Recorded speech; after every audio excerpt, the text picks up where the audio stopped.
WHLN law enforcement analyst Mike Brooks. She was the grandniece of the founder of the Halliburton oil empire. That's a lot of family money. Do you think somebody might have murdered her in an attempt to perhaps get access to that money? But I think, when you think about the surveillance cameras being down, that to me says somebody who's rather sophisticated, not a common criminal just barging in there and making a mess in a room. Well, that's the question. When did the system go down?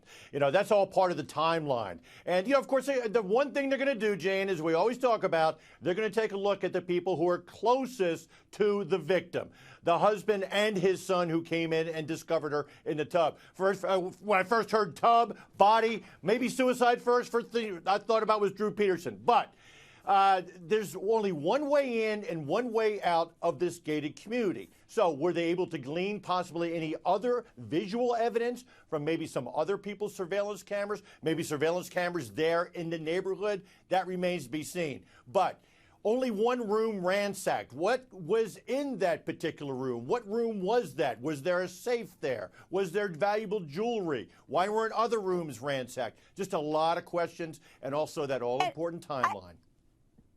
Yeah, and Wendy Murphy, former prosecutor, what I find odd, there's a glass door is broken. A room is ransacked. She's in the tub, and it's initially reported as a suicide. Hello? You don't break your door when you're going to commit suicide. Yeah, and so that just screams that there was a lot of staging going on, because you want to make it look like something that it wasn't. It's just not the picture that would be there if it were either a suicide or, frankly, an intruder, out to maliciously kill her for whatever reason. Those two things don't go together.